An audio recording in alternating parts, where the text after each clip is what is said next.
Most people believe that saving 50% of your income requires a vow of poverty. They envision a life of cold showers, generic brand cereal, and a social life that consists of watching paint dry. They've been told that the only way to achieve true financial independence is to suffer now so you can maybe enjoy life when you're 70. That is a lie. In fact, it's a dangerous misconception that keeps the middle class trapped in a cycle of burnout. If your financial strategy feels like a prison sentence, you will eventually break out, and you'll spend everything you saved on the way out. Today, I'm going to show you exactly how I invest half of my take-home pay without sacrificing the things that make life worth living. We aren't talking about skipping your $5 latte. We're talking about structural financial engineering.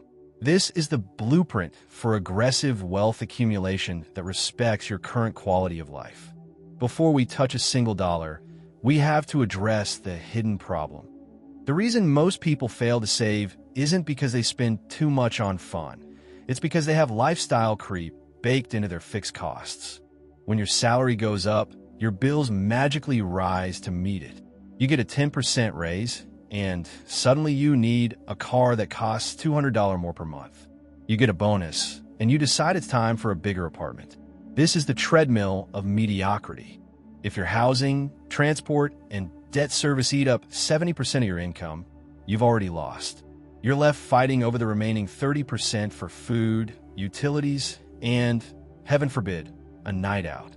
No wonder 50% savings seems impossible. To hit the 50% mark, we don't look at the grocery bill. We look at the big three: housing, transportation, and tax optimization.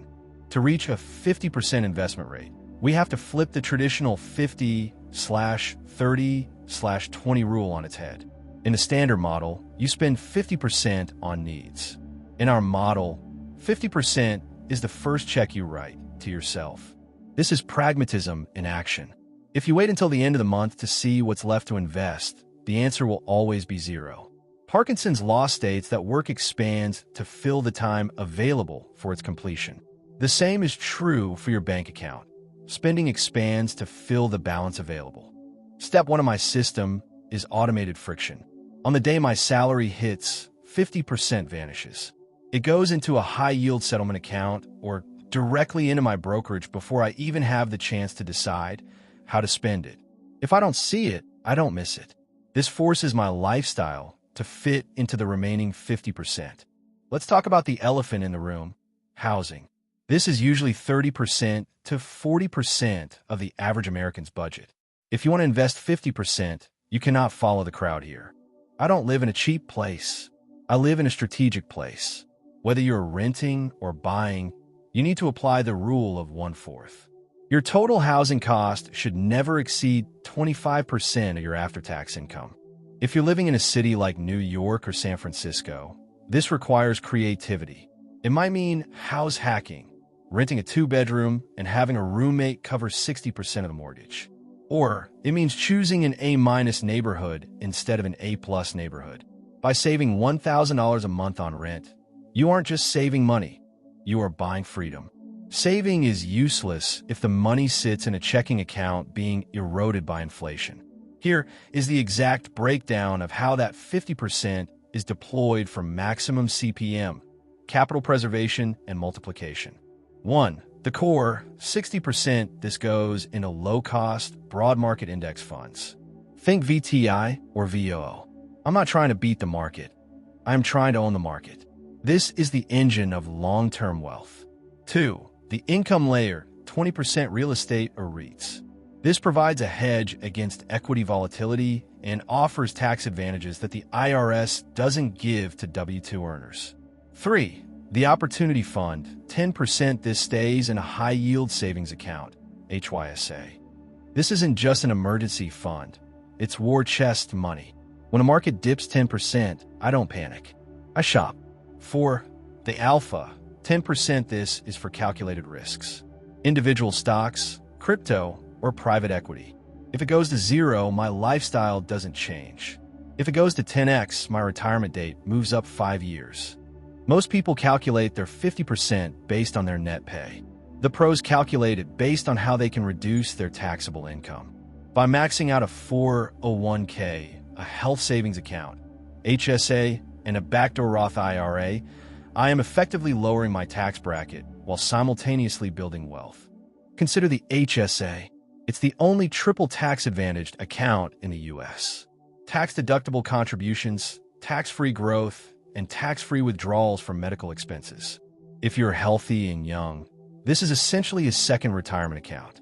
This isn't living like a monk. This is outsmarting a system designed to keep you broke.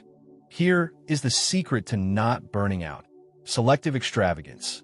I don't care about cars. I drive a reliable 6-year-old vehicle that is paid off. That saves me $600 a month in payments and $200 in insurance. However, I love high-quality food and travel. Because I've optimized my big three, housing, car, taxes, I have a guilt-free spending bucket. This is the 20% of my income that I spend without looking at the price tag. If I want a $200 dinner once a week, I get it.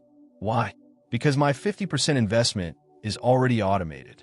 The remaining money is mine to burn. The hardest part of this isn't the math. It's the social pressure.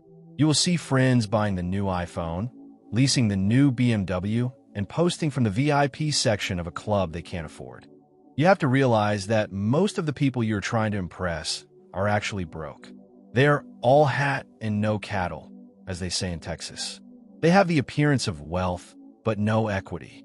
When you invest 50% of your income, you are buying the most expensive luxury item on the planet, time. At a 50% savings rate, you buy 1 year of freedom for every 1 year you work. In 10 years, you are mathematically set for life. That is a trade I will take every single time. How you can start today, step by step. You don't start at 50%. You start where you are. You don't start at 50%. You start where you are. Step 1. Audit your housing and car. If they exceed 40% of your income, you have a structural problem that no amount of frugality will fix.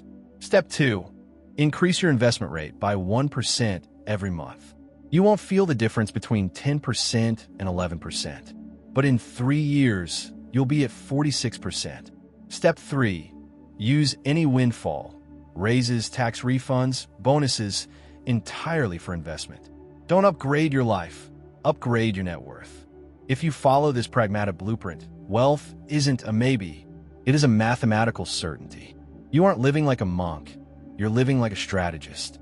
You're choosing a decade of discipline for a lifetime of total autonomy. Most people will watch this video and do nothing. They'll go back to their 5% savings rate and wonder why they feel stuck. But you're different. You're here because you want the math to work for you, not against you. And if you found this direct approach helpful, hit the like button so the algorithm knows you're serious about your finances. Invest early, invest often, and stay disciplined. I'll see you in the next one.